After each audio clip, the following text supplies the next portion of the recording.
The Mega Deck Challenge is here, and that of course means you need to build a deck with not just 8 cards, but with 18. 10 extra cards are going to be in your deck. We're going to come at you guys with the best Mega Deck right now that you can use in Clash Royale. We can't battle in the Mega Deck mode because the challenge is not out yet, but what we can do is go through how you're supposed to play it and how you're going to be able to win with this deck that we have for you guys today. Quickly before we get into the deck, if you enjoy the videos, enjoy the content, subscribe down below, use code Diddy to support me in-game, or at least use some creators' code in-game. If you're not going to use mine, make sure to use someone else's. But getting into the deck, it's going to be a mashup of Logbait, Bridge, Spam, and Control. My favorite 3 ways of playing Clash Royale as of right now. This deck has legitimately everything you need. When it comes to the Logbait section, we're going to be running with this Logbait deck, right? You have the Mirror, a very strong card in the game. In terms of spells, you have the Mirror, Goblin Barrel, Rocket, Log. Then on the next slab here, you have the Fireball, Skeleton Barrel. Does that count even as a... No, it's a troop. Okay. And that's going to be it for spells. So you have a good amount of spells. Not too many, not too few. You have about, what was it, 5 spells total. Yes, 5 spells out of 18 cards. That's honestly a really good number to have. It's solid because if you do get a tower somewhat low in double or triple elixir, hopefully you're going to be able to spell them down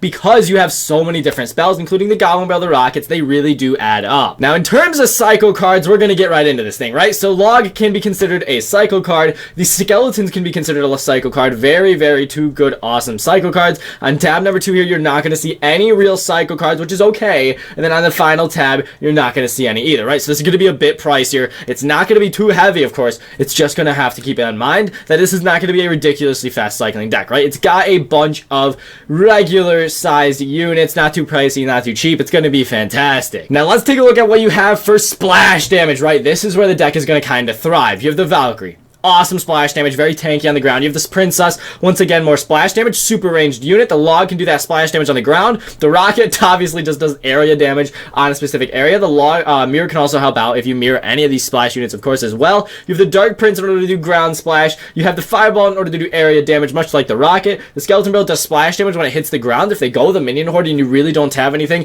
the Skeleton Barrel could be used on defense, and it actually does work out pretty well. And then for the final splash unit, you have Ewiz. Once he comes down, obviously, he comes down with the stun. It's going to be an incredibly powerful deck defensively. So let's hop into the next segment here. Defensive cards. What are some of the best cards you have on defense here? It's going to be the Princess. Fantastic at defense. Like we said, the ranged unit. Valkyrie, super tanky. She can take a bunch of hits, do a bunch of damage. It's going to be fantastic. The Inferno Tower. The best building in the game, in my opinion, guys. This thing shreds tanks, P.E.K.K.A.s, E-Giant. Anything you have that you're going against with a bunch of HP, Inferno Tower is going to be your man. The Rocket, of course, defensively will be awesome. The same with the Log. Can take out those Goblin Barrels. 1 unit Skeletons can defend. The Cannon Cart is awesome on defense. Same with the Dark Prince. Same with the Hunter. The super amount of damage this dude does in just one pump. It's ridiculous. The Skarmy is also fantastic on defense. Really, really good cards all around. And then the Tombstone is your second and only 2 buildings in this deck, which I think 2 buildings out of 18 cards, I think that's a very good ratio to have. And, you know, a couple cards cycling, you should be able to get both buildings down if you really need them. And then, of course, if you don't have a building, you have the Hunter. You have the Skarmy. You have a couple other options. So that's why this deck is so powerful. You're going to have a great balance. Now, in terms of doing air defense, you have the Inferno Tower to cook up Lava Hounds, cook up Balloons, the Princess to do that splash damage in the air. And this is where you might need to be a little careful, right? You don't have a ton of air answers, but you do have plenty if you keep them in mind. Rocket can take down Balloons. The Hunter can dish out crazy amounts of damage. The Fireball can, of course, do work as well against Balloons, against Skeleton Dragons, you name it. The Fireball can, of course, do some work on it. Skeleton Barrel, like we said, arguably could take down minions. And then finally, on the last page here, you have 2 really clutch air defenses. I went in with the Ewiz. You could switch that in for Zappies if you really want. I like the Ewiz version, though. And then you also have the Mega Minion. So these 2 cards on the final page, once again, going to be fantastic against air units. The Mega Minion does tons of damage, can take out those flying machines really easily. The Electro Wizard, of course, guys, shreds, stuns, and splashes as he kills pretty much everything. It's going to be an easy win there. Let's get into, finally, how you're going to do tower damage with this deck. So, you got some really good ways of doing tower damage up in here. You have the Princess. At the bridge, she can be played aggressively at the start of a match. In the middle of a match, if your opponent doesn't expect it, she can get 2 hits, and that already, let's check out how much damage that is going to be. That's going to be a bit.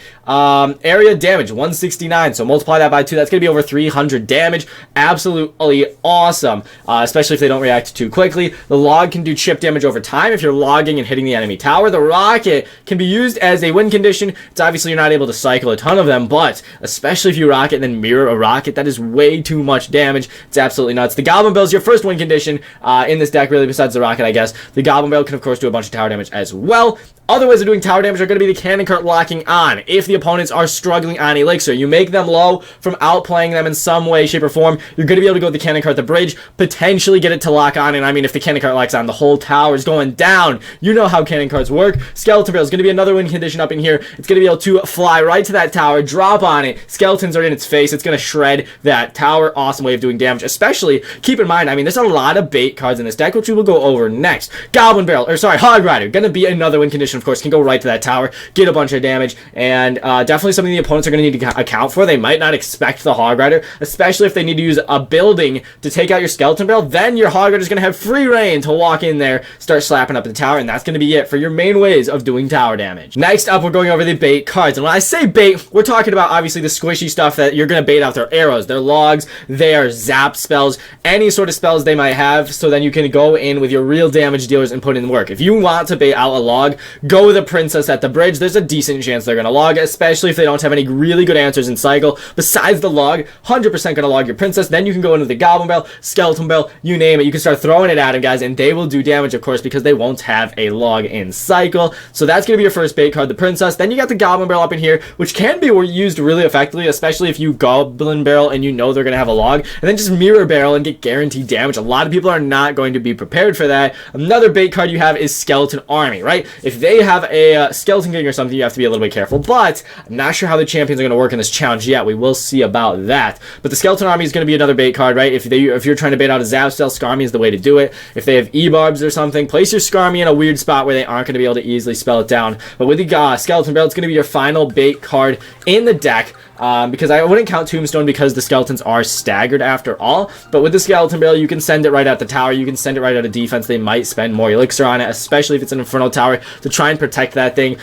So once you use those bait cards, you're going to be able to bait out all the spells and such. Then you're going to be able to go in with other bait cards and hopefully do a bunch of damage. I do apologize, we are not able to practice with this deck in the Mega Deck form. There's no party mode, there's nothing we can do about it, so that's just how it is. But I do hope this video helped you guys. If you're going to use this deck, definitely make sure to chuck a like on the video down below. We can't obviously post a link to copy it or anything, so you're going to need to just copy the cards manually, which honestly isn't too bad, right? But hopefully you enjoyed. Thank you so much, everybody, for watching. Best of luck to you guys in the challenge. Master Diddy-san, out.